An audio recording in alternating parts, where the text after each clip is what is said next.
Bismillahirrahmanirrahim. Assalamualaikum warahmatullahi wabarakatuh. Alhamdulillahi ala ihsani wa syukru lahu ala taufiqihi wa amtinani. Wa asyhadu an la ilaha illallah dahu la syarika lahu ta'ziman li sya'nih. Wa asyhadu anna Muhammadan abduhu wa rasuluhu ila ridwani. Allahumma shalli alaihi wa ala alihi wa ashabihi wa ikhwani.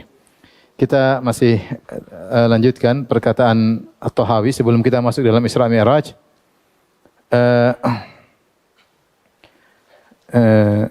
Di mana beliau berkata dalam kitabnya, yaitu beliau berkata, wa ta'ala anil hudud wal ghayat. Allah Maha Suci dari batasan-batasan. Hudud dan ghayat maknanya mirip. Wal arkan dan anggota tubuh, wal a'dha wal adawat, alat-alat. La tahwihil jihatu sittu, dan Allah tidak diliputi oleh 6 arah, kasairil mubtada'at, sebagaimana makhluk-makhluk yang lainnya, ya. Maka di sini kita bahas, ya, beliau mengatakan ta'ala Allah, Maha Allah dari al-hudud, berarti ini al-hudud wal ghayat. Maka sudah kita jelaskan ini semua adalah lafal yang baru, yang lafal belakangan yang disebut dengan al-fadz al-mujmalah, yang sudah kita bahas pada pertemuan kemarin, yang ambigu. Maka para ulama, para salaf ketika berhadapan dengan lafal-lafal yang tidak datang dalam dalil syar'i, penetapannya ataupun penolakannya, maka mereka minta kejelasan. Baik, apa yang dimaksud dengan al-hudud, batasan, atau al-ghayat? Ya, al-hudud, batasan, al-ghayat. Kalau maksudnya, ini ternyata al-hudud dipakai oleh Ahlussunnah dalam 2 hal. Pertama, mereka mengatakan sifat Allah bila had, yani misalnya mereka mengatakan bila kaifiyatih la yablughu alwasifuna kunha azamatihi. Mereka berkata para orang-orang yang menetapkan sifat Allah, mereka tidak bisa tahu bagaimana sifatnya Allah Subhanahu wa taala. Maka kalau dikatakan Allah memiliki sifat tanpa had, maksudnya tanpa had adalah tidak bisa dibagaimanakan, maka kita terapkan. Karena had artinya apa? Batasan. Kalau orang bilang sifat Allah, tangan Allah begini, wajah Allah, kita bilang enggak, bila had, yaitu tanpa apa? Tanpa dibatasi dengan bentuk-bentuk tertentu. Maka kalau itu maksudnya, maka kita setuju. Maksudnya sifat Allah tanpa had, maksudnya tanpa dikaifiyahkan. Kalau maksudnya had adalah demikian, maka kita tetapkan had. Demikian juga kalau mereka mengatakan seperti perkataan salaf, Allah mustawin alal arsh bila bihaddin. Allah beristiwa di atas arsy dengan batasan. Maksudnya Allah tidak bercampur dengan apa? Arsy. Dia di atas arsy tapi tidak tercampur dengan apa? Arsy. Maka kita tetapkan adanya had. Adanya had, ya. Adapun misalnya penggunaan ahlul bidah, mereka mengatakan Allah tidak berhad, ya. Mereka mengatakan Allah tidak berhad, maksudnya Allah seperti perkataan wahdatul wujud, Allah bercampur dengan apa? Makhluknya. Maka kita tolak. Kita tolak. Intinya kita ingin tahu makna hati itu apa. Kalau maknanya benar kita tetapkan, kalau maknanya salah kita tolak. Kalau maksudnya Allah berhad, maksudnya Allah terpisah dari makhluknya, terima atau tolak? Terima. Kalau maksudnya Allah berhad adalah Allah ada kaifiyat tertentu, kita terima atau tolak? Kita tolak, ya. Kalau maksudnya Allah tidak berhad, maksudnya Allah bercampur dengan makhluk, terima atau tolak? Kita tolak, ya. Jadi tergantung maksudnya apa, ya. Dan ini sebagian salaf menggunakan lafal had, ya. Lafal had, ya. Demikian juga sebagian mereka menggunakan, ya, Allah, sifat-sifat Allah berhad maksudnya berbeda dengan sifat makhluk. Kalau berhad maksudnya berbeda dengan sifat makhluk, diterima atau ditolak? Sifat Allah berhad. Maksudnya apa berhad? Maksudnya berbeda dengan sifat makhluk. Diterima atau ditolak? Diterima, ya. Tapi demikian juga al-arkan, al-a'dha, al-arkan, lihat sini. Jika maksudnya Allah adalah membutuhkan yang lain, maksudnya Allah tidak membutuhkan yang lain, maka kita bilang Allah bila arkan, karena Allah tidak membutuhkan yang lain. Tapi kalau maksudnya bila arkan, disifati arkan dengan sifat-sifat dzatiyah, Allah tidak punya wajah, Allah tidak punya tangan, maka kita tolak. Kita bilang Allah bil arkan kalau maksudnya demikian, karena Allah memiliki sifat-sifat dzatiyah. Jadi intinya kita tanya dulu apa maksudnya. Sama al-a'dha. Al-a'dha maksudnya apa? Allah memiliki. Kalau anggota tubuh maksudnya Allah anggota tubuhnya bisa terpisah-pisah seperti makhluk. dikatakan Allah beranggota tubuh, maksudnya bisa terpisah seperti makhluk, kita bilang kita tolak. Karena Allah qul huwallahu ahad, Allahu samad. Allah Maha Esa dan Allah adalah as-samad. Sehingga tidak bisa diartikan Allah memiliki anggota tubuh yang terpisah-pisah seperti manusia. Karena itu adalah tasbih. Tapi kalau maksudnya Allah tidak memiliki sifat-sifat dzatiyah, maka kita bantah pemahaman seperti itu ya. Intinya kita ingin tahu maksudnya ya. Contoh ini lagi, la tahwil jihatu sit kasairil mubtada'at. Allah tidak diliputi oleh 6 arah mata angin seperti makhluk-makhluk yang lainnya. Kita bilang apa maksudnya? Kalau maksudnya Allah tidak diliputi, maksudnya di atas, bawah, kanan, kiri ada yang meliputi Allah, kita bilang benar. Allah tidak diliputi. Tapi kalau maksudnya perkataan ini sebagaimana dipahami oleh sebagian ahlul bidah, bahwasanya Abu Ja'far At-Tahawi, Imam Tahawi menolak Allah di atas, maka ini tidak benar. Kenapa tidak benar? Karena ada lafal Abu Ja'far At-Tahawi, nanti ada kita bahas kelanjutannya dengan lafal yang jelas. Dia berkata, muhitun bi kulli syai'in wa fawqahu. Allah meliputi segala sesuatu dan di atas segala sesuatu.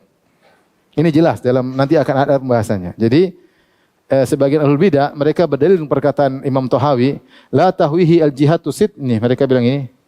Seperti ada sebagian dai dia mengatakan At-Tahawi berkata, la tahwihi al-jihatu sittu kasairil mubtada'at. Allah tidak diliputi 6 arah mata angin.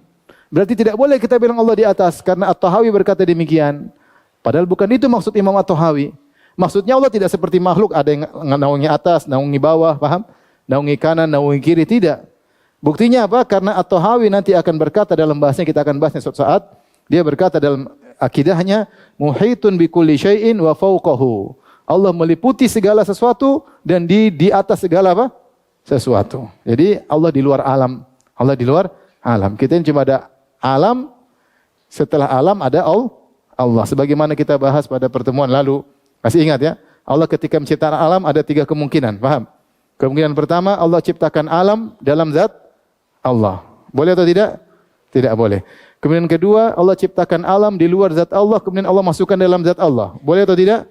Tidak boleh. Tinggal kemungkinan ketiga, Allah ciptakan alam dan Allah di luar alam.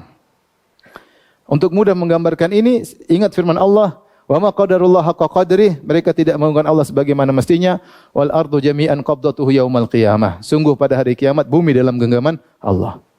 Was samawati matwiyatun bi yaminih, langit dilipat dengan tangan kanan Allah. Subhanahu wa ta'ala amma yusyrikun. Maha suci Allah atas kesyirikan yang mereka lakukan. Jadi Allahu Akbar, Allah Maha besar. Zat Allah di luar alam semesta dan luar alam itu ke arah atas. Paham? Luar alam itu ke arah mana? Ke arah atas. Jadi Allah fil ulu, di atas, tidak bergabung dengan makhluknya. Paham sampai sini? Dan kalau Allah di atas, jelas Allah tidak diliputi oleh makhluk. Karena penghujung alam tidak lagi. Kalau ada alam masih ada ruangan hampa. Terus ujungnya mana alam? Sudah dapat ujungnya? Alam ada ujungnya enggak? Ada. Setelah ujungnya alam, di situ Allah subhanahu wa ta'ala. Di atas, Allah di luar. Jangan bilang Allah butuh kepada makhluk. Tidak, makhluk yang butuh kepada siapa? Allah. Jangan bilang Allah butuh langit. Allah yang mengatur langit dan bumi. Ya. Allahu la ilaha illa huwal hayyul qayyum la ta'khudhuhu sinatun wa la nawm lahu ma fis samawati ma fil ard man dzal ladzi yashfa'u 'indahu illa bi idzni ya'lamu ma baina aydihim wa ma khalfahum wa la yuhituna bi syai'in min 'ilmihi illa bima syaa wasi'a kursiyyuhu samawati wal ard wa la ya'uduhu hifdhuhuma. Kursi Allah meliputi langit dan bumi dan tidak melelahkan Allah untuk ngurusi langit dan bumi. Jadi Allah tidak butuh langit, tidak butuh bumi, dan langit yang butuh kepada siapa? Allah. Jadi jangan anggap kalau kita bilang Allah di atas berarti Allah terlokalkan. Enggak. Di atas itu di luar apa? Alam. Karena mereka jangan bilang Allah di atas. Bilang Allah di atas kafir. Berarti Allah terlokalkan. Enggak. Allah di atas maksudnya Allah di luar apa? Alam. Paham? Paham tidak? Ya sudahlah. Alhamdulillah. Nanti panjang-panjang malah tidak paham. Tapi kita masuk pembahasan yang baru tentang Al-Isra wal Mi'raj. Berkata At-Tahawi pada poin ke-39, wal mi'raju haqqun. Al-mi'raj adalah hak. Waqad usriya bin Nabi sallallahu alaihi wasallam wa urija bi syakhsihi fil yaqadhah. Sungguh Nabi telah diperjalankan di malam hari dan diangkat naik ke langit dengan dirinya ketika dalam kondisi terjaga, bukan tertidur. Ila sama, ke langit. Thumma ila haitsu syaa Allah minal ula. Kemudian setelah langit ke tempat yang tinggi terserah Allah kemana. Sidratul Muntaha. Pokoknya terserah Allah. Wa akramahullahu bima syaa, maka Allah muliakan Nabi Muhammad dengan apa yang Allah kehendaki. Wa auha ilaihi ma auha, dan Allah beri wahyu kepadanya dengan wahyu yang Allah kehendaki. Ma kadzabal fuadu ma ra'a. Fa sallallahu alaihi fil akhirati wal ula. Hatinya tidak mendustakan apa yang dilihatnya, maka semoga salawat dan salam tercurahkan kepada Nabi sallallahu alaihi wasallam di dunia maupun di akhirat. Baik. Sekarang kita bahas poin dari Abu Ja'far At-Tahawi. Dia ingin mengatakan Nabi Isra Mi'raj itu dengan jasadnya, bukan dengan ruhnya, dan dalam kondisi tersadar, bukan dalam kondisi mimpi. Tapi apa Isra Mi'raj? Isra Mi'raj terdiri atas dua perkataan. Pertama Al-Isra. Al-Isra secara lughah maknanya adalah perjalanan di malam hari. Perjalanan di malam hari seperti walaqad auhayna ila Musa an asri bi ibadi fadrib lahum tariqan fil bahri. Sungguh kami telah wahyukan kepada Musa an asri bi ibadi, bawa pergi hamba-hambaku di malam hari untuk lari dari kejaran apa? Fir'aun. Jadi Musa akhirnya membawa Bani Israel di malam hari. Jadi tidak dikatakan Isra kecuali maksudnya adalah perjalanan di malam hari. Taib. Yang dimaksud dengan Isra secara istilah adalah perjalanan Nabi dari Masjidil Haram ke Masjidil Aqsa di malam hari. Naik burak. Dalam kondisi sadar, terjaga. Dalilnya dalam surat Al-Isra, Subhanalladzi asra bi 'abdihi lailan minal Masjidil Haram ilal Masjidil Aqsa alladzi barakna haulahu linuriyahu min ayatina. Maha suci Allah yang telah memperjalankan hambanya bi 'abdihi di malam hari dari Masjidil Haram ke Masjidil Aqsa. Ya, alladzi barakna haulah, yang kami berkahi di sekitarnya. Linuriyahu min ayatina, agar kami menampakkan kepadanya, kepada Nabi Muhammad SAW, tanda-tanda keagungan kami. Ya. Oleh karenanya Al-Isra datang dengan tegas dalam Al-Quran. Siapa yang mengingkari Isra, maka dia telah kafir. Karena dia telah mengingkari apa? Firman Allah Subhanahu wa Ta'ala. Ya. Taib. Isra enggak ada masalah. Sekarang Mi'raj. Al-Mi'raj. Jadi ada dua, Isra dan apa? Mi'raj. Sekarang kita bicara Al-Mi'raj. Al-Mi'raj secara lughah ismul alah minal uruj. Jadi araja ya'ruju uruj. Isim alatnya Al-Mi'raj, yaitu alat untuk naik. Uruj artinya naik. Al-Mi'raj artinya alat untuk apa? Naik. Kalau bahasa Arab maknanya seperti sulam atau daraj, seperti tangga, sulam atau daraj. Itu namanya dalam bahasa Arab Al-Mi'raj. Dan Nabi SAW dinaikkan ke langit dengan Mi'raj, tapi gaib, kita enggak tahu bagaimana caranya. Apakah ada tangga khusus yang kita tidak lihat? Kalau zaman sekarang eskalator, kita enggak tahu, ini gaib. Tapi yang jelas Nabi dinaikkan oleh Allah dengan Mi'raj. Ya. Dengan Mi'raj, caranya bagaimana, alatnya seperti apa, wallahu alam, yang penting Nabi naik ketemu dengan Allah Subhanahu wa Ta'ala. Nah, dalam istilah Al-Mi'raj adalah naiknya Nabi SAW dari Masjidil Aqsa ke Sidratul Muntaha untuk bertemu siapa? Allah, untuk bertemu Allah. Apa dalilnya? Dalilnya dari hadis-hadis mutawatir. Ini tegas, kalau dalam hadis tegas. Dalilnya tegas. Hadis diriwayatkan 27 sahabat, dinukil oleh Ibnu Katsir dalam tafsirnya, sebutkan 27 orang sahabat atau 26 sahabat meriwayatkan hadis tentang Isra Mi'raj. Dan kalau sudah diriwayatkan lebih dari 10 sahabat disebut hadis apa? Mutawatir. Itu tidak diragukan akan kesahihannya. Bahkan sebagian ulama yang mengatakan 39 sahabat, bahkan yang mengatakan 45 sahabat. Bercampur ada sanad yang sahih, sanad yang dhaif, tetapi dari banyak jalur, dari banyak sahabat, sampai puluhan sahabat. Sehingga tidak diragukan lagi bahwasanya hadis tentang Mi'raj, hadisnya adalah mutawatir, mutawatir. Ya, hadisnya mutawatir. Adapun dari Al-Qur'an, maka tidak begitu tegas. Seperti dalam surat Al-Isra, kata Allah, ya, linuriyahu min ayatina, innahu sami'ul basir. Maha suci Allah yang telah memperjalankan hambanya dari Masjidil Haram ke Masjidil Aqsa yang kami berkahi di sekitarnya. Buat apa? Linuriyahu min ayatina, agar kami tampakkan tanda-tanda kebesaran kami. Ada yang menafsirkan maksudnya untuk Mi'raj. Tapi ada ayat yang lebih tegas lagi, yang agak tegas seperti dalam surat An-Najm. Ya, kata Allah, perhatikan. Dalam surat An-Najm ayat berapa itu? Wa laqad ra'ahu nazlatan ukhra. Sebentar saya carikan.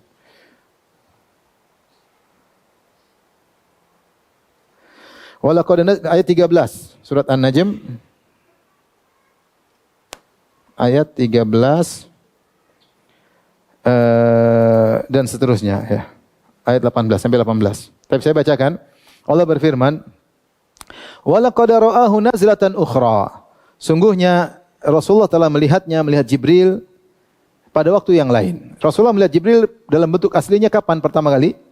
Ketika di Gua Hira, setelah Gua Hira. Setelah Gua Hira, kemudian wahyu terputus, Nabi cari lagi, ternyata Jibril sedang duduk di langit, antara langit dan bumi dengan membuka sayapnya. Ya.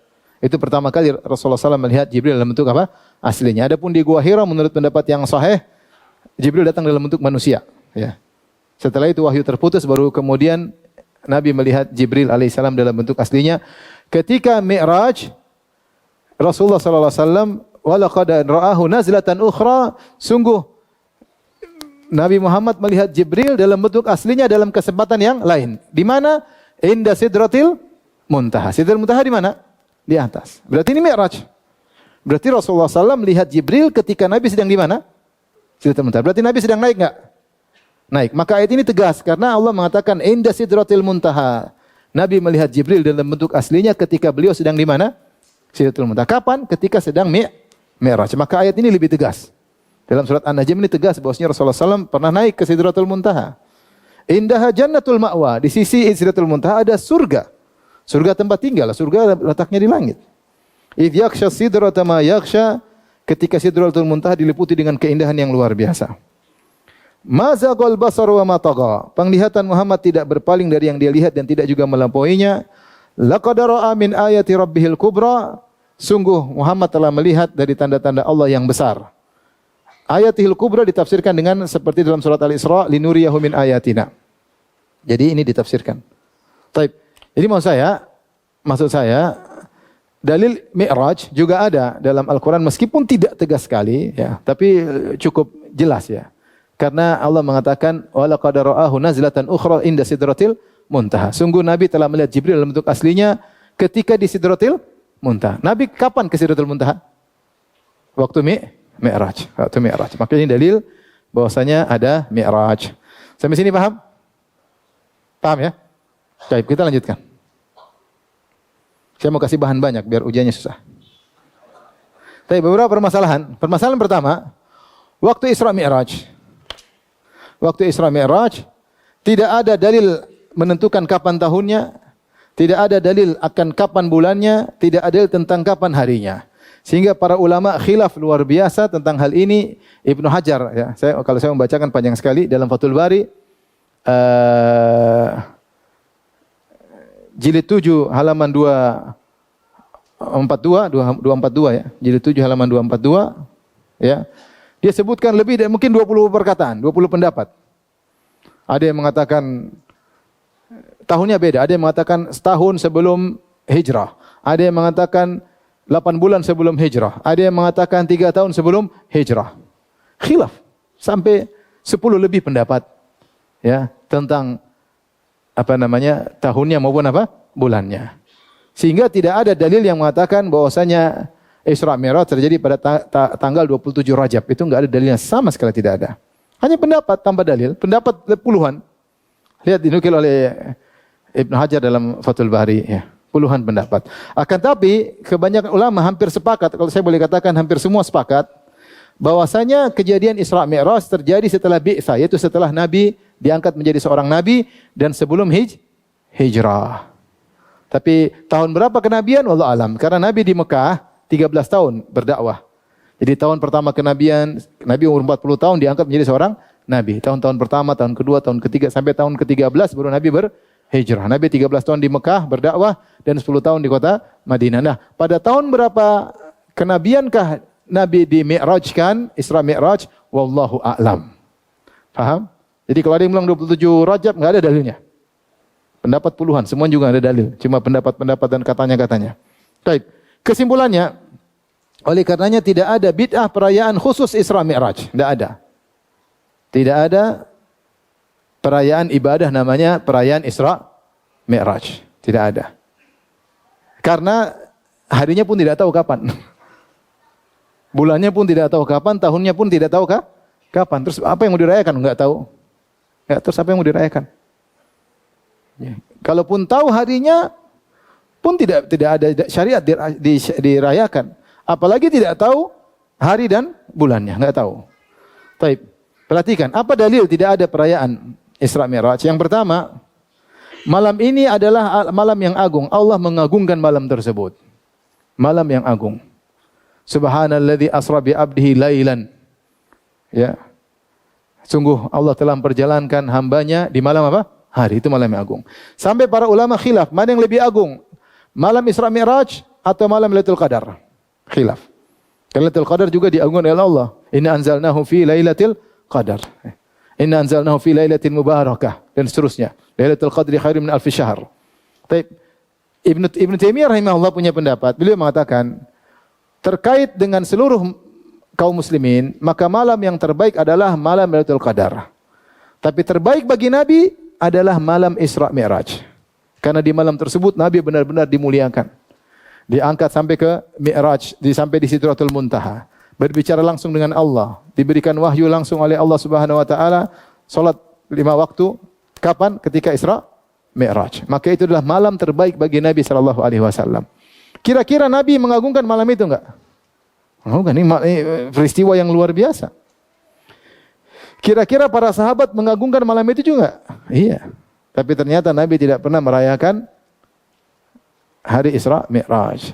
Dan ternyata para sahabat juga tidak pernah merayakan hari Isra Mi'raj. Ini menunjukkan bahwasanya tidak ada ibadah dibangun di balik Isra Mi'raj. Tidak ada namanya hari raya Isra Mi'raj. Ya, tidak ada. Memperingati hari Isra Mi'raj. Baik. Demikian juga kalau kita mengadakan hari perayaan Isra Mi'raj, maka ini namanya menambah Id. Itu tuh apa? Suatu yang diulang-ulang dengan diagungkan. Mengkhususkan waktu atau hari yang diagungkan berulang-ulang, itu namanya Id. Itu namanya Id. Dan dalam Islam Id cuma 2. Idul Fitr dan Idul apa? Adha, ya. Jadi kita katakan tidak ada namanya ibadah merayakan hari Isra Mi'raj karena harinya pun tidak diketahui, bulannya pun tidak diketahui, tahunnya pun tidak diketahui. Kalau ada perayaan ibadah di balik itu, tentu Nabi yang lebih utama untuk merayakannya, karena itu adalah hari terbaik, malam terbaik bagi beliau sallallahu alaihi wasallam. Paham? Baik, kita lanjut. Permasalahan kedua, apakah Isra Mi'raj dalam kondisi terjaga atau mimpi? Baik. Ada beberapa pendapat. Yang pertama, ada yang mengatakan dalam kondisi mimpi. Ini pendapat Jahmiyah. Kenapa mereka mengatakan Isra Mi'raj dalam kondisi mimpi? Karena konten dari hadis Isra Mi'raj yaitu Nabi ketemu Allah Subhanahu wa taala. Mereka tahu konsekuensinya, berarti Allah di atas. Sementara orang Jahmiyah menolak Allah di atas. Makanya saya dinukil dalam kitab Al-Jami' li Ulum Al-Imam Ahmad, saya nukilkan situ, saya bacakan.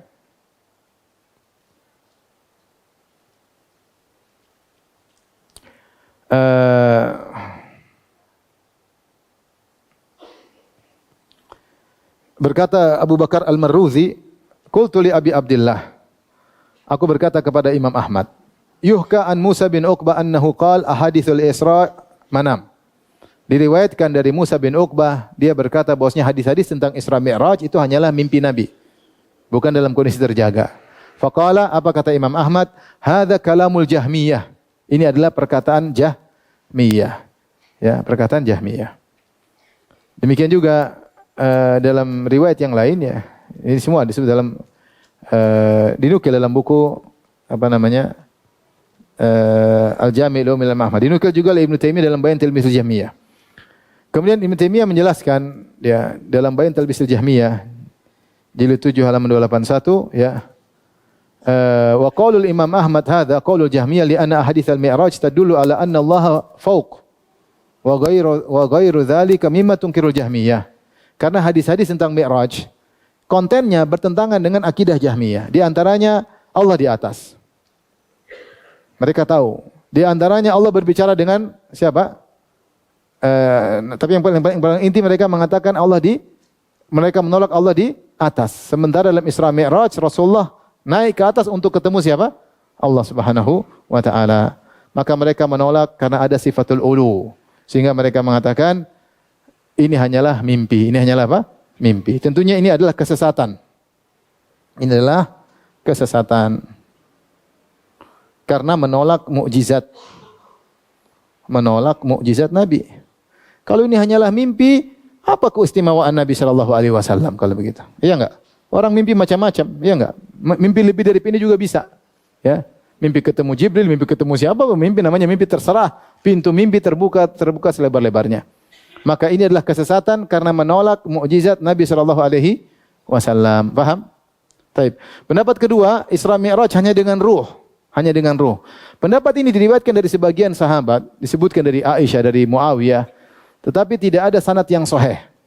Di antaranya diriwayatkan dari Aisyah dalam riwayat oleh Ibnu Ishaq. Ibnu Ishaq berkata dalam sirahnya, haddatsani ba'du ali Abi Bakar an Aisyata, telah menyampaikan kepada aku sebagian keluarga Abu Bakar dari Aisyah. Ini rajul dari seorang dari keluarga Abu Bakar. Seseorang dari keluarga Abu Bakar ini dalam ilmu hadis namanya mubham, tidak jelas. Orang ini siapa tidak tahu. Oleh karenanya secara riwayat lemah. Katanya Aisyah berkata, "Ma fuqida jasadu Rasulullah sallallahu alaihi wasallam walakin usriya bi ruhihi." Katanya Aisyah pernah berkata, jasad Nabi tetap tapi Isra Mi'raj cuma dengan ruh. Beda yang pertama, kalau pertama mimpi, paham? Pendapat kedua bukan mimpi, nyata tapi yang berjalan cuma apa? Ruhnya, jasadnya tetap di rumah. Pendapat ini tidak sampai sesat, tapi ini pendapat yang tidak tepat. Ya, Ibnu Qayyim dalam Zadul Ma'ad membedakan dua pendapat. Karena pendapat pertama, ya ini pendapatnya Jahmiyah. Yang kedua ini pendapat sebagian ulama dan ini salah. Ini salah, karena yang benar Rasulullah SAW Isra Mi'raj, ruh dan jasadnya. Cuma mereka mengatakan sisi keajaibannya adalah ruh Nabi meninggalkan jasad Nabi sampai ke Baitul Maqdis, sampai ke Sidratul Muntaha, tapi Nabi tidak meninggal dunia. Kalau manusia lain, ruhnya meninggalkan jasadnya, pasti meninggal. Kata mereka di situ keajaibannya, meskipun ruh yang diperjalankan, tapi Nabi tidak meninggal dunia. Namun ini pendapat tidak tepat dan tidak valid dari para salaf. Di antaranya diriwayatkan dari Aisyah, namun sanadnya lemah, ya, sanadnya lemah. Ini pendapat yang kedua. Pendapat yang ketiga diperinci, Isra dengan jasad, Mi'raj dengan ruh. Isra dengan jasad, Mi'raj dengan apa? Ruh. Ini juga tidak kuat. Pendapat yang benar adalah pendapat ahlu sunnah, yaitu Rasulullah berisra Mi'raj dengan ruh dan jasad. Dengan ruh dan jasad. Ini dibahas panjang lebar oleh Ibnu Katsir, ya. Ibnu Katsir rahimahullahu taala, ya. Dalam tafsirnya, ya. Taib. Paham sampai sini? Paham, ya. Jadi yang bilang hanya mimpi ini ahlul bidah, paham? Yang bilang hanya dengan ruh ini kesalahan pendapat sebagian ulama. Yang diperinci juga salah. Yang benar Rasulullah Isra dan Mi'raj dengan ruh dan jasadnya. Karena itulah mukjizat.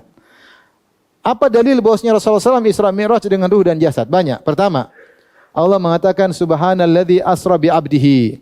Maha suci Allah yang perjalankan hambanya bi 'abdihi. Asalnya hamba itu jasad dan ruh. Paham? Karena Allah mengatakan maha suci Allah yang perjalankan hambanya. Hamba itu bukan ruhnya doang. Jasad dan ruh, ini hukum asal. Paham? Yang kedua, ketika Nabi pulang, Nabi pergi malam, sebelum subuh Nabi sudah balik. Kemudian disebutkan dalam riwayat Nabi ketemu dengan salah seorang Quraisy. Ditanya, Muhammad kau dari mana? Saya dari Baitul Maqdis. Kapan? Tadi malam. Sekarang sudah pulang? Sudah. Kayaknya tunggu ya. Saya panggil orang. Jangan rubah-rubah ngomong ya. Enggak. Akhirnya orang pada datang. Coba Muhammad cerita lagi. Saya baru pergi dari Masjidil Maqdis, sekarang balik. Maka ada yang tepuk tangan, ada yang bengong. Karena di zaman itu adalah hal yang sangat aneh. Karena mungkin motor belum ditemukan waktu itu, ya. Jadi mereka bilang, sementara kalau mereka ke Baitul Maqdis sebulan perjalanan. Balik sebulan perjalanan. Jadi kalau dari Mekah ke Baitul Maqdis bolak-balik 2 bulan perjalanan. Bagaimana Muhammad menempuh ketika itu dalam waktu singkat, tidak sampai semalam. Belum lagi naik ke langit ke-7. Sehingga inilah perkara yang diingkari oleh orang musyrik. Yang diingkari oleh orang musyrik.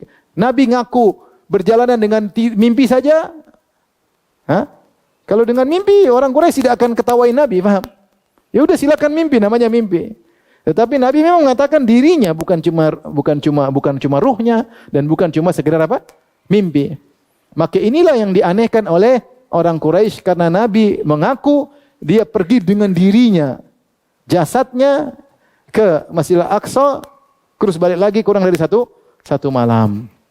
Oleh karenanya yang benar, Nabi ketika berisra dan bermi'raj dengan ruh dan jasad. Seandainya kalau itu hanya mimpi atau hanya ruh saja, orang Quraisy tidak akan tertawakan Nabi, ya boleh-boleh saja. Namanya mimpi, silakan Muhammad mimpi silakan mimpi terus Muhammad. Ya, paham?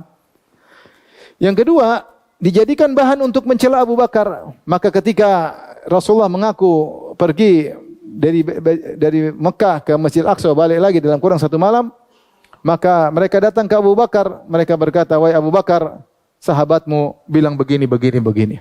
Maka Abu Bakar mengatakan, dia telah mengabarkan kepadaku lebih aneh daripada itu.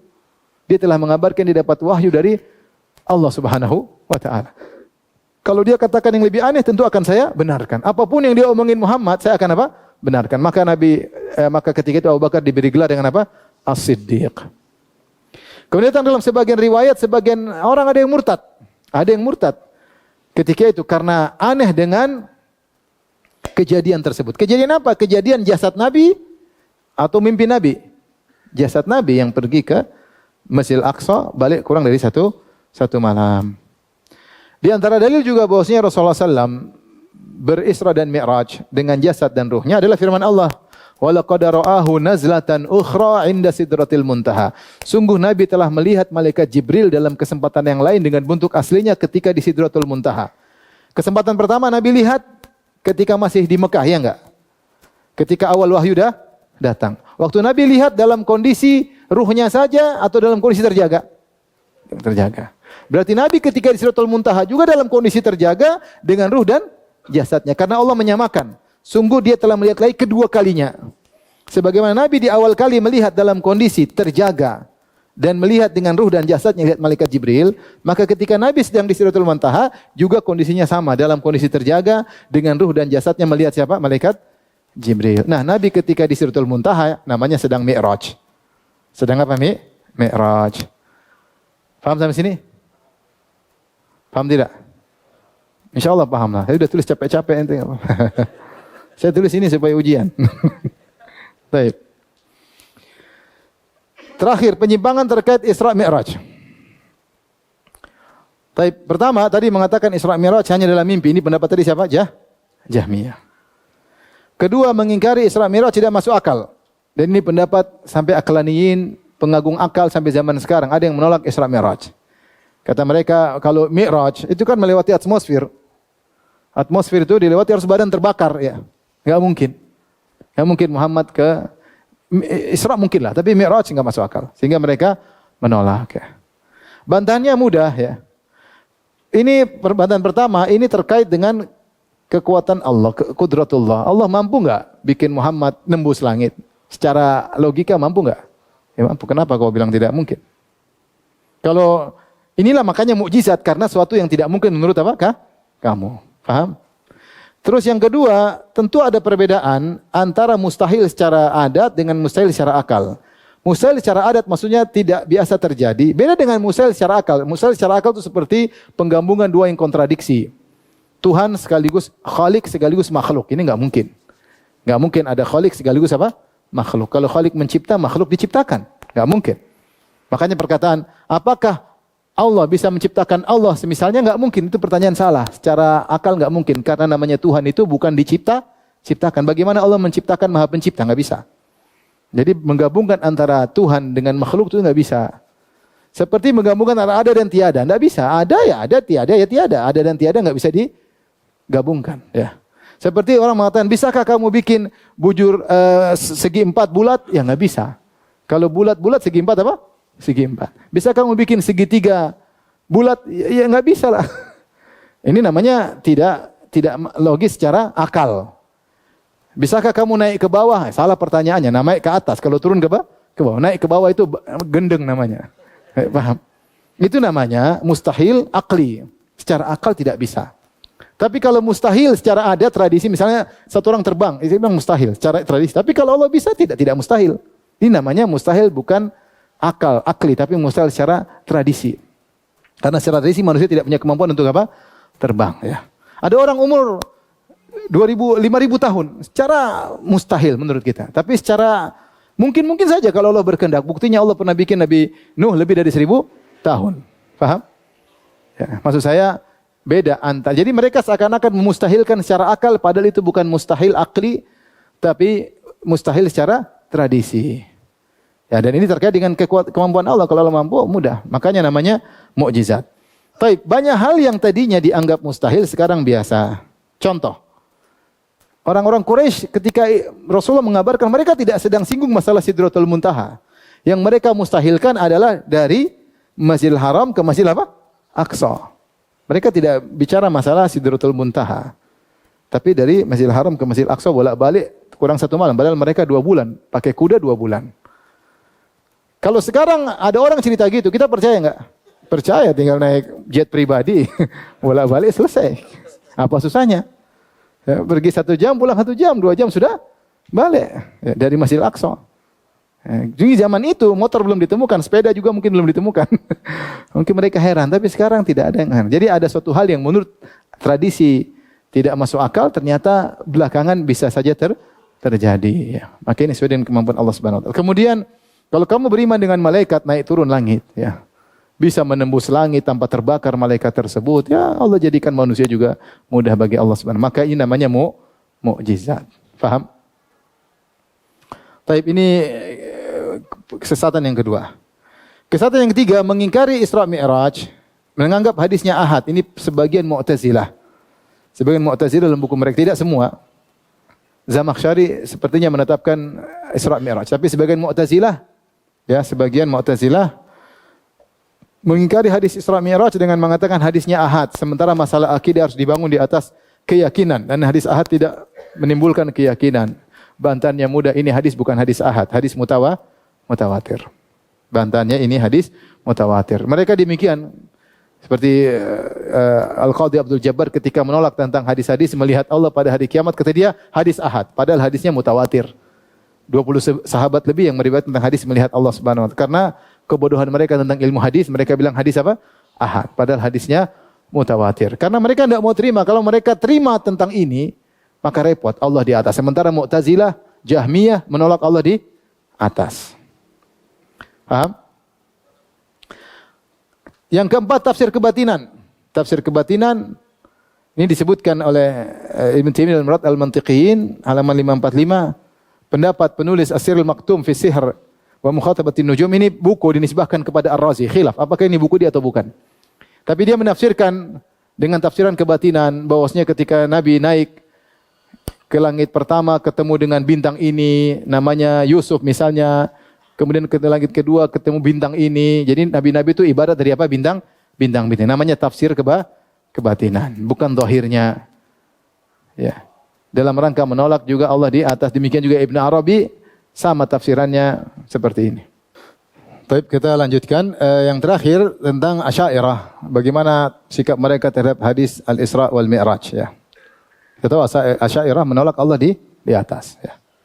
Baik, Asy'ariyah, maka mereka ada 2 hal yang kita kritiki. Yang pertama, mereka menetapkan bahwa selain Nabi itu para wali juga bisa Mi'raj. Mereka bilang mungkin Mi'raj. Kenapa? Karena mereka dibangun bahwasanya jinsul mu'jizah sama dengan jinsul karamah.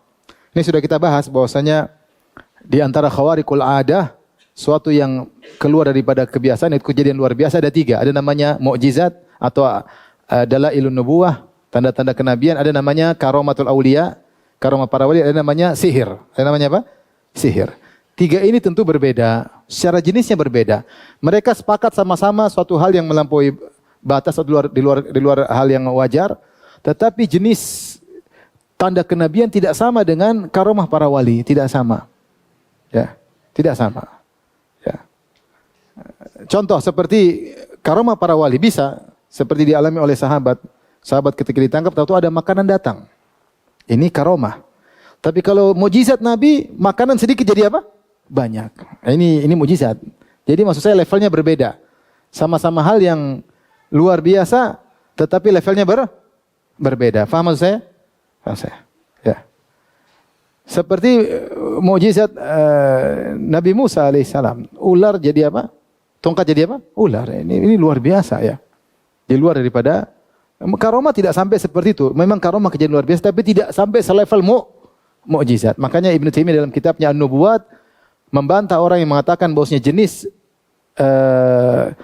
mukjizat sama dengan jenis karomah, sama. Bedanya apa kalau menurut Asy'ariyah? Menurut Asy'ariyah bedanya jenisnya sama, bedanya kalau tanda-tanda kenabian ada dakwatun nubuwah, bahwasanya dia ngaku saya nabi. Adapun wali tidak mengaku sebagai nabi, tapi jenisnya sama. Kalau kita Ahlussunnah mengatakan tidak. Level mukjizat jauh lebih tinggi daripada level apa? Karomah. Karenanya ketika mereka menganggap jenis mukjizat sama jenis karomah sama, mereka bilang wali juga bisa mi'raj. Makanya kita dengar ada yang bilang ada Habib Fulan mi'raj semalam 70 kali ya. Pernah dengar enggak? Ya. Bagi mereka wajar. Kenapa tidak mungkin? Mungkin. Kayak itu kalau merendahkan Nabi. Berarti yang Isra Mi'raj bukan cuma siapa? Nabi. Bahkan Nabi kalah. Nabi cuma sekali seumur hidup kau ini satu hari bisa 70 kali atau sekian kali. Ini merendahkan Nabi SAW. Sehingga mereka bilang wali bisa juga mi'raj sebagaimana Nabi. Karena mereka menganggap level mukjizat sama dengan level apa? Karomah. Kita bilang enggak. Yang Isra Mi'raj cuma siapa? Nabi. Kalau kamu Isra Mi'raj itu dengkulmu yang apa? Enggak bisa. Itu cuma mimpi khayalan, enggak benar. Yang seperti Nabi benar-benar datang kemudian ketemu Allah berbicara cuma siapa? Rasulullah sallallahu alaihi wasallam. Ini kesalahan mereka. Pertama, menganggap sebagian wali bisa Isra Mi'raj, bisa Mi'raj sebagaimana Nabi karena mereka menganggap level mukjizat sama dengan level apa? Karomah. Kesalahan yang kedua, mereka mentakwil. Mereka mentakwil konten dari Mi'raj karena yang kita tahu dalam hadis sangat jelas Rasulullah ke atas untuk bertemu dengan siapa? Allah Subhanahu wa taala. Sehingga mereka kemudian juga ada sifat kalam di situ. Nabi berbicara dengan Allah, perintah untuk ini, ada pembicaraan. Sementara mereka menolak sifat apa? Al-kalam. Sehingga mereka mentakwil. Mereka menolak, mereka mentakwil. Seperti saya katakan di sini, saya bacakan pendapat mereka. Fal uruj ila Allah taala innama huwa birrutbah wal manzilah wal makanah. Naik kepada Allah bukan dengan bil masafah wal intiqal, bukan berpindah. Karena Allah maksudnya naik dengan dimuliakan oleh Allah. Bukan untuk ketemu dengan Allah, tapi Nabi Muhammad itu dimuliakan kedudukannya. Kalau kemudian kedudukannya ngapain ke atas ya? Ngapain ke atas? Taib. Kita bantah di akhir ini, sebelum saya bantah, saya bacakan dulu hadis Isra Mi'raj. Agar jelas sekali. Taib. Intinya dari hadis Isra Mi'raj, dengan berbagai macam riwayat, Rasulullah SAW diperjalankan dari Masjidil Haram ke Masjidil Aqsa. Naik apa? Al-Buraq. Naik apa? Al-Buraq. Itu kendaraan yang digunakan juga oleh nabi-nabi sebelumnya ya, Al-Buraq. Dan ini menunjukkan nabi dengan jasad. Kalau ruh ngapain pakai apa? Buraq. Paham? Kemudian ditemani oleh Jibril alaihissalam. Kemudian Nabi tiba di Masjidil Aqsa. Di sana beliau pun turun, lantas beliau mengikat buraqnya di di satu tempat di Masjid Aqsa. Kemudian beliau menjadi imam di situ bersama para nabi. Jadi imam bersama para nabi, beliau mengimami. Setelah itu beliau naik dari Baitul Maqdis naik ke langit dunia. Maka kemudian Jibril minta dibukakan pintu langit. Ya, lantas dibukakan. Kalau enggak dibuka Nabi enggak bisa lewat, ya. Maka dibukakan. Kemudian di langit pertama Rasulullah SAW melihat Nabi Adam alaihissalam. Nabi Rasulullah melihat Nabi Adam alaihissalam. Ingat ini masuk ujian ya. Langit pertama Nabi Adam alaihissalam. Rasulullah kasih salam. Kemudian dia mengatakan Waalaikumsalam, selamat datang anakku. Dia bilang apa? Anakku. Karena Nabi Muhammad turunan siapa? Nabi Adam alaihissalam. Kemudian beliau naik ke langit kedua, minta dibukakan langitnya, dibukakan. Kemudian di sana beliau melihat dua Ibnail Khalah, yaitu Nabi Isa dan Nabi Zakaria.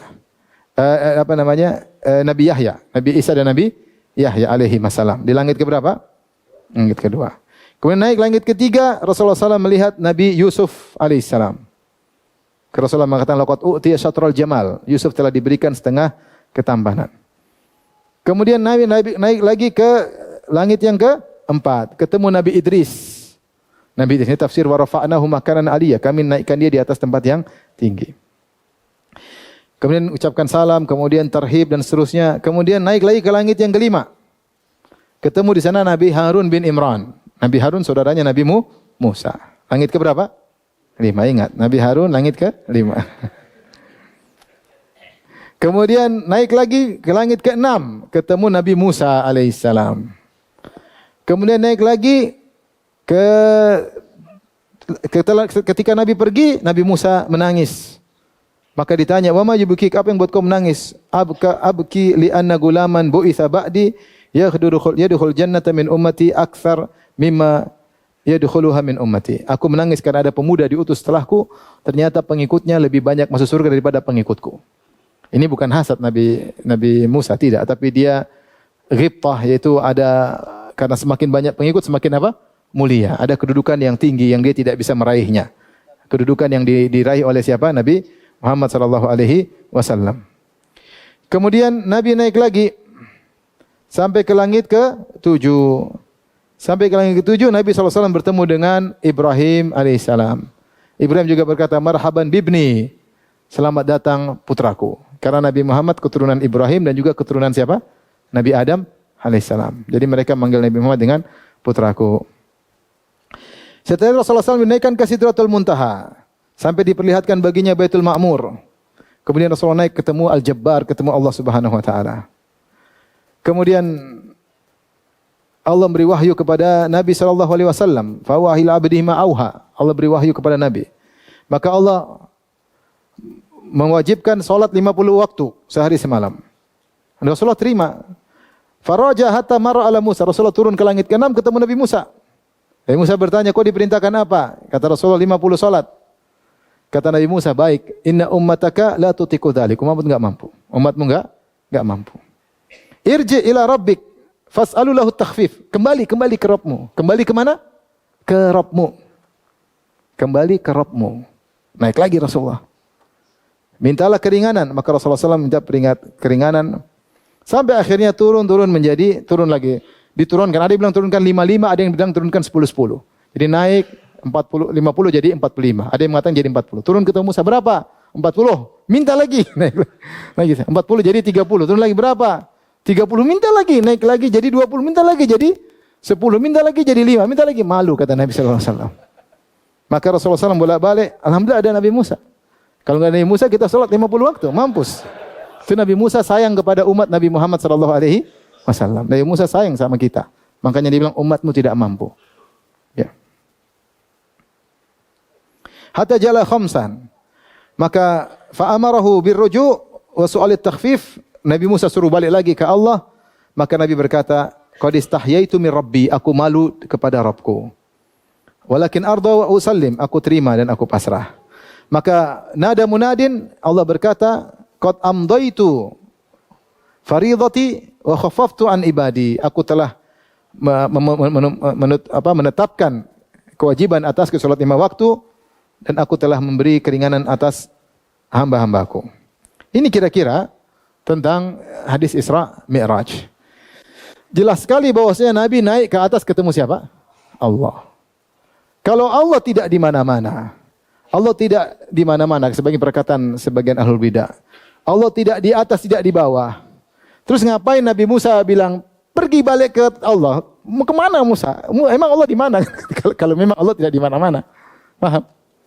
Bahkan dalam sebagian riwayat, "Fataraddada baina rabbihi wa Musa." Nabi bolak-balik antara Allah dan Musa. Bolak-balik jelas dalam lafalnya, naik ke atas bawah.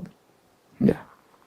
Kalau memang Allah tidak di atas, ngapain ada Isra Mi'raj? Sudah Nabi di Mekah tenang-tenang aja, enggak usah perlu naik ke Sidratul Muntaha ketemu Allah Subhanahu wa taala. Kalau Allah tidak di atas, kenapa sampai khilaf? Nabi melihat Allah atau tidak? Kenapa sampai khilaf di kalangan para sahabat? Karena Nabi sudah sangat dekat dengan apa? Allah. Sampai dalam hadis Abu Dzar bertanya, "Hal ra'aita rabbak?" Ya Rasulullah, kau lihat Allah enggak? Kenapa ada pertanyaan seperti itu? Kenapa ada pertanyaan? Coba pikir, kenapa ada pertanyaan seperti itu? Karena Nabi sangat dekat dengan siapa? Allah. Sehingga ditanya, "Ya Rasulullah, waktu engkau Mi'raj, lihat Allah enggak?" Nabi tidak mengatakan, yang bilang Allah kelihatan siapa? Nabi enggak bilang gitu. Siapa yang bilang saya ke atas ketemu Allah? Nabi enggak bilang gitu. Kalau Nabi mazhabnya Asy'ari, Nabi bilang gitu ya. Siapa yang bilang Allah di atas? Siapa yang bilang saya ketemu Allah? Allah tidak di mana-mana. Pasti Nabi bilang gitu. Allah tidak di atas, tidak di bawah, tidak di dalam alam, tidak di luar alam. Terus ngapain? Kenapa tanya begitu? Kan harusnya gitu. Kalau Allah memang seperti mazhab Asy'ariyah. Tapi Nabi berkata, "Nurun anna arahu." Ada hijab. Bagaimana saya bisa melihatnya? Berarti memang Nabi sudah dekat, cuma tidak bisa kelihatan, ada karena cahaya yang menghalanginya. Ya sudahlah, otak kita ini enggak sampai. Nabi bilang begitu, jangan bilang itu Nabi main-main aja. Jangan. Itu hanya majas. Gimana majas? Nabi ke atas ketemu Allah balik. Dan hadis tentang Mi'raj menunjukkan keagungan Nabi sallallahu alaihi wasallam. Dan di situ juga Allah berbicara dengan Nabi Muhammad sallallahu alaihi wasallam langsung tanpa perantara malaikat Jibril. Oleh karenanya yang dikatakan oleh para ulama kalimullah, yang berbicara langsung, Allah berbicara langsung dengan hambanya, bukan cuma Nabi Musa. Ada 3 kata para ulama. Nabi Adam alaihissalam, Nabi Musa alaihissalam, dan Nabi Muhammad sallallahu alaihi wasallam. Mereka juga kalimullah, yaitu yang diajak berbicara langsung oleh Allah Subhanahu wa taala. Demikian saja kajian kita. Jangan lupa persiapan untuk ujian pekan depan. Wabillahi taufiq wal hidayah. Assalamualaikum warahmatullahi wabarakatuh.